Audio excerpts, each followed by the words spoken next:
Hi guys, Kelly with St. Johns County Parks and Recreation, and this week I wanted to bring you a fun and hopefully very timely talk on Florida wildflowers. Some of this is going to be factual, some of this is just going to be me encouraging you to get out and explore everything in bloom. Every single picture in this presentation I have taken in the last 2 weeks, so you too have the opportunity to get out there and enjoy everything I am showing you right now. First and foremost, those of you who don't know, I work for St. Johns County. St. Johns County runs from Ponte Vedra down to about Marineland, over to the Hastings area, and up into Fruit Cove. I specifically work for our Parks and Recreation Department. Within the Parks and Rec Department, I typically am in these outdoor spaces where you see trails and waterway access and beach access. I have minimal things to do with the ball fields and active recreation.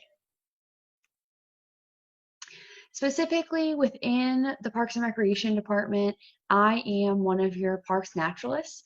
I have the joy and pleasure of sharing my love and knowledge of the natural areas with all of you. Usually it's in person. Unfortunately, right now, due to circumstances, we can't do that. So this is the next best thing. So hopefully soon we'll be able to be in person and enjoy these types of presentations in a more interactive manner. But in the meantime, enjoy at home in your pajamas while I talk to you guys about the beauty of Florida's wildflowers, because Florida is known as the land of flowers. And if you are not paying attention, there are tons of flowers out there, guys. So you need to get out and explore. The benefits of our wildflowers and our wild plants that flower are pollinators. They have a very close linked relationship, obviously, to flowers, because they're going to these flowers, they're utilizing the pollen, they're utilizing the nectar, and then they're pollinating these flowers. So pollinators and wildflowers have a unique evolutionary history, and they're very, very important. And we want to make sure that we have native wildflowers out there for our native pollinators to utilize. Aesthetics, absolutely beautiful. If you're driving around right now, a lot of our state roads have those wildflower medians and wildflower roadsides, and they are blooming and they're absolutely beautiful. And with those roadsides, which give us a nicer drive if we are driving places right now, we also have a reduced mowing, which is reduced labor, reduced intensity on our workforce, on the equipment, and time saved. And personally, I think it's way more pretty than grass. I absolutely love this time of year when things are in bloom in the medians. So April showers bring May flowers, guys. Like I said, everything in this presentation, every single picture here are all pictures that I have taken. These are all pictures I have taken in the last 2 weeks or so in the month of May. And they are flowers that I want to share with you. They are pictures that I want to share with you. Hopefully you enjoy them and you learn something. So I have a dozen flowers here, different kinds of plants that I have discovered in various habitats, and I'll tell you where I was and what I was doing when I found them, so maybe you can go out and find them and explore. So first and foremost, we are going to start with state's wildflower, which is our Coreopsis, which really is comprised of 14 different types of species of plants. The most common name generally for them is a tick seed. These guys are annuals, they like full sun, and they like dry to moist soil conditions. And these flowers have really tall, for sometimes some of these wildflowers growing in ditches, and they're very wispy, and they have these tiny little yellow flowers right at the top, and they just kind of float with the wind.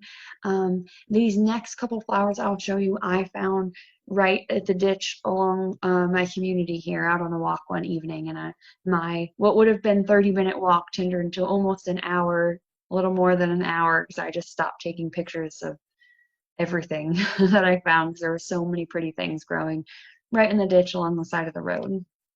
Another plant I found is the blanket flower. The blanket flowers are going crazy right now. I also have these at my office, but this specific picture is from the ditch along the road here. These guys are cool tie-dye flowers. They're often orange and red and yellow. They're usually at least 2 different colors, and they're annual or short-lived perennial. They have a really long bloom season, so they'll more or less be in bloom from about now to the end of summer. which is great because they're one of my favorites. They really like full sun, they are drought tolerant, and they are also salt tolerant. So my office is over in Volano, and these are going crazy at my office as well. They'll kind of get a round, almost small bush like appearance. They'll kind of grow in clumps. You usually won't find these in singulars like you will some of these other wildflowers in the ditches, like those Coreopsis.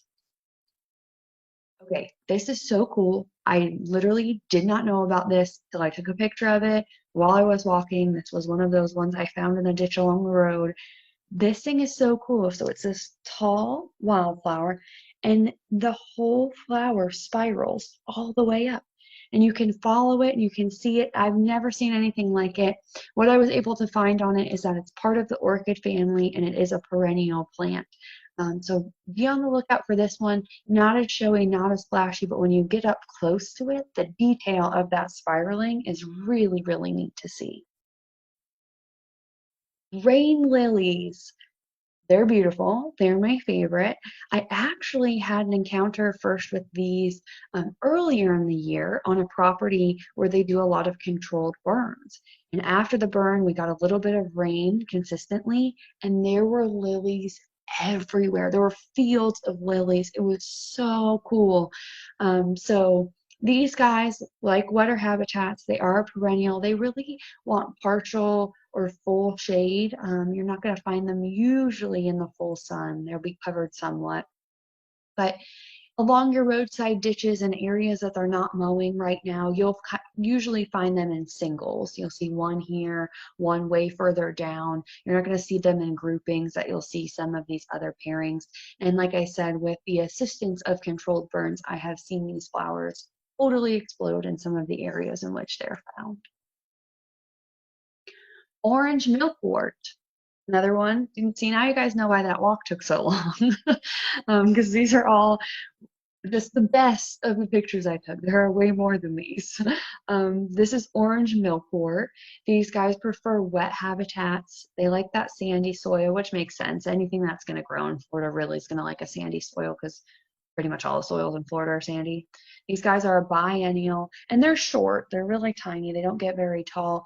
But what you can't see from this picture is they're a stacked flower. So all of these little circular patterns you're seeing here is really just the top of the flower. They're kind of long and cylindrical-like. Asters. So this one and the next one I actually found on a recent paddleboard trip on Trout Creek, just paddling the creek, going along, enjoying my day. We saw 4 alligators. It was so cool. That was the most I've ever seen on any trip, but I digress. So I was just paddling along, and there were these beautiful bush-like pink flowers. I believe this one is the climbing aster. There are 26 different native species of aster in Florida, and I think this one was the climbing one based on where it was growing and how it was growing. If it wasn't the climbing, Elliott's aster is another very common one in Florida, but I don't believe that's what this one is. This is full sun or partial shade, and they like moist soils, which makes sense because it was right there on the bank of Trout Creek. So it definitely had its feet/roots wet. We also have the swamp rose. Guys, I was paddling along here and you literally could smell the roses. This is a wild rose, so this isn't one of the ones that be cultivated that you get for Valentine's Day or something. This is an upright shrub that is related to those cultivated roses, but that we find in our natural areas. They're a perennial. They prefer wet habitats, and they want full or partial sun. And I'm telling you, if you get to see this in the wild in its natural habitat, or maybe you have one in your yard you planted, they smell amazing. They have that awesome rose aroma. They're really cute, really pretty, small pink flowers. Some of them have white flowers, so they can range in coloration, but right there on the side of Trout Creek, so definitely is another one that likes to have its feet wet. Common spiderwort. So not the best name, but these guys you probably have in your yard. It probably comes up as a weed. So They will flower for less than a day usually. Each individual purple flower will anyway, but the plant will continue to put out new flowers pretty much every single day for about 6 to 8 weeks. They are perennial. They prefer shade and dry soils. This is a picture from my office. We have a lot of these growing there in kind of the shady understory areas right along the edge of the trails, a little bit in our stormwater. Railroad vines. So these next few are from my office. These are all going to be salt tolerant, beach tolerant species because my office is at Nice Beachfront Park and everything is in bloom there. I spent a lot of time taking pictures of really pretty things in bloom there the last couple of weeks. This is also known as a beach morning glory. It's what we call a pioneer species. So it's one of those species that kind of comes into a newer area that may not have a lot of established vegetation. It will kind of take off and send out runners, which is how it gets that railroad name because it has those linear vine runners that go along the ground that look like railroads. These guys are often used in restoration projects because they come in and they cover areas so quickly. And they get these beautiful purpley pink openings to them, and they look best first thing in the morning. Usually by the end of the day, they're a little wilted, hence why they're known as a beach morning glory. Because if you're familiar with morning glories, they open in the morning and they're really, really pretty. That's the most beautiful time. And then after that, they kind of wither a little bit. They put out tons of flowers this time of year. There's a whole section of my office that's nothing but purple flowers. Awesome.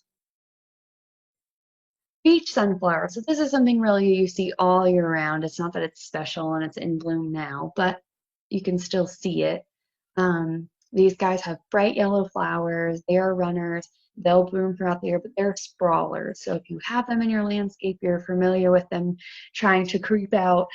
If you have an area in your landscape that has full sun, that is a dry soil type, and you need something there, this plant will come in, it will take over, it will cover that whole area for you, not a problem. And it will give you these beautiful yellow flowers year round. This is also a great salt tolerant plant. So once again, another image from my office. So these are just past their peak, at least they are in my office in our coastal areas. Coral bean. So these are so pretty. So each one of those individual red tubes are a flower. And there are these long tubular flowers that are kind of pointed upright. If you start to look at them individually, you'll start to realize they're individual flowers. So the ones at the bottom have opened and the ones at the top haven't quite opened yet. They are so cool. They require usually sun, part shade. The ones that I have at my office are in a more shady area and they've exploded. There was last week a little bit and that week before, literally there was a whole mass of them, like 20 of them, all growing in the same area. They're so cool. I love seeing these. Once you know how to identify these, you'll start seeing them everywhere. These guys have seeds that are poisonous to humans if eaten, so don't go around eating this plant. And while this is really, really, really pretty, this plant will die back in the winter, and then you'll wait and you'll think it's dead and nothing happened, and then you'll come around next spring and it will sprout up and it'll have beautiful red flowers again. Sunshine mimosa. This is one of my favorite plants for a couple of reasons. One, it's super stinking cute. Two, it reminds me of Horton Hears a Who, that little puff flower that's featured in that book or in that movie. That's just exactly what it makes me think of, where the Who's live. And it's a perennial. It's a great ground cover. It's very minimal ground cover. It likes dry, well-drained soils. It has a very high drought tolerance, and it also is salt tolerant. What's neat, and if you have any of these in your yard, if you actually take your finger and you touch the leaves, those leaves will go from being totally open like this and they will start to slowly curl up right in front of your eyes. So it's also known as the sensitive plant because of that reaction to touch. So super neat, especially if you have kids and you can go out and find this plant. Literally, they'll just be sitting there like touching all of the plants, watching the leaves close. So that's kind of a fun little activity for them to experience if you guys haven't done that before. Also fun for adults. I still totally do it, even though I know exactly what's going to happen. This one is one of my absolute favorites. This is prickly pear cactus. And this is our native species of cactus. Everything I've shown you has been native, but there's lots of really, really showy flowers of cactuses that are not native. So this is our native species. And this is forage and food for lots of different animals, not necessarily the flower, but this flower will close up and it will produce like a deep purple colored fruit. That fruit Augie really likes. So if you follow Augie and I in all of our adventures we've been having, Augie loves prickly pear cactus. His whole mouth gets stained purple. For those of you who don't know who Augie is our educational gopher tortoise. He's our little gopher tortoise ambassador who's unable to be in the wild that we have permits to utilize for education programs. So check out the St. Johns County Parks and Recreation page. We have a live with Kelly and Augie every Tuesday at 10, where if I can find ripe prickly pear, which the fruit is just ripening now, so every week I seem to be able to get 1 or 2 pieces of fruit from the cactus at the office, I try to give him a nice little sweet treat. These guys, as most succulents, do not really tolerate wet soil. They want to be high and dry. And not only is that fruit edible, but so is that pad. So the actual cactus pad itself can be cooked in a variety of different ways and eaten by people. If you have a green thumb and you once a year would like to enjoy these beautiful yellow flowers of our native prickly pear cactus, you can grow cactuses, I promise you. It's literally the easiest plant ever to grow. You can get a cactus pad that's fallen off a cactus, or you can even buy a native prickly pear cactus at any of your local nurseries. If you take any of those pads and you either cut them in half or take the pad and score an X on the back so you break through that top layer of waxy covering, put it in dirt, cover it up, give it a little bit of water, and just leave it outside and let it do the rest. Put it somewhere sunny or mostly sunny. It will handle part shade conditions and let it do its thing. You'll never have to touch it again. It will grow. So this plant's super, super cool, and I absolutely love these flowers. They make me happy every time I see them. So hopefully today I have inspired you to get out and explore the things that are blooming, take a walk, look at what's growing right around the roadside if you can safely walk along the roadside and look at flowers and take pictures. This is such a great time of year, and I know that a lot of us aren't able to go and do the things that we normally would do that would fill our free time, and I have found an obsession of taking flower pictures. If you have cell phone cameras, I know I have an iPhone, it works. Every single one of these pictures was taken with an iPhone, so you don't need anything fancy. You don't need a big old camera. Just learn how to use your iPhone, and man, you can take some really good pictures. If you don't want to have to go on a walk, you don't have to go to the park and explore, reduce your lawn. Right? Your lawn can't really produce you any wildflowers unless you have weeds in your yard, which if you do, awesome, because weeds are just plants that we decided as a society we don't want. So good for you for keeping the weeds in your yard if you've got them. But if we can reduce our lawns, our turf space, and replace them with wildflowers and plants, not only will our landscapes be happier, but all of our pollinators and native animals will be happier too. Bees and things, bees, birds, butterflies, all enjoy wildflowers. And if you are going to plant either new plants in an existing landscape or create a new landscape, please utilize native plants over non-natives. Native plants are amazing. Our native pollinators know how to use native plants. And if you're not going to utilize native plants, or maybe you're really looking for something you can't find in a native plant selection, utilize things that are Florida friendly, because Florida friendly plants don't pose a risk to our ecological or agricultural areas, as some invasive species do. Things like Mexican petunia, you get that purple, beautiful flower, but it's actually an invasive species. So we want to avoid things like that that may be pretty, but may be really bad for our environments. Support no-mow initiatives. So these are things like the wildflower medians, the FWTF, DOT does, Florida Department of Transportation. I know that there are other places across the state where local cities and municipalities have put in no-mow wildflower zones. So anytime those initiatives come up, or if you want to see something like that, support that, right? Write your elected officials, write your county commissioners, write FWC and say, hey, we absolutely love these beautiful medians that we have here with all these beautiful wildflowers, because it is always nice, I can tell you from personal experience as a public servant, to receive the emails that say you're doing something right and praise you for the work you're doing. And that's really encouragement to continue to expand some of these programs. Support controlled burns. So I will do another presentation later on about the importance of controlled burns, but a lot of our seed bank for some of these wildflowers are really released and can flourish if we have proper maintenance of our ecological functions, and that really includes fire in some of our ecosystems. So like I said, the most rain lilies I have ever seen occurred after a controlled burn. It was absolutely incredible. It was literally a field of rain lilies. So controlled burns, when done properly, when done in the right location, do amazing things for the ecosystem that they're in and for the beauty and aesthetics of those areas as well. Join/attend your landscaping committee meetings. I know there's a lot of people who live here locally who live in HOAs, and in most of these HOAs are some sort of landscaping group. So get involved and make sure that they're not planting those invasive plants, even though they look pretty. Make sure they're planting our native plants. Encourage them to use wildflowers and have less mow zones, where this time of year you can take a page out of DOT's book and have a beautiful wildflower landscape that you don't have to mow for a couple of months. That will look so beautiful. And if you're really ambitious, there is a specialty wildflower license plate that supports a lot of these wildflower initiatives that I've been talking about.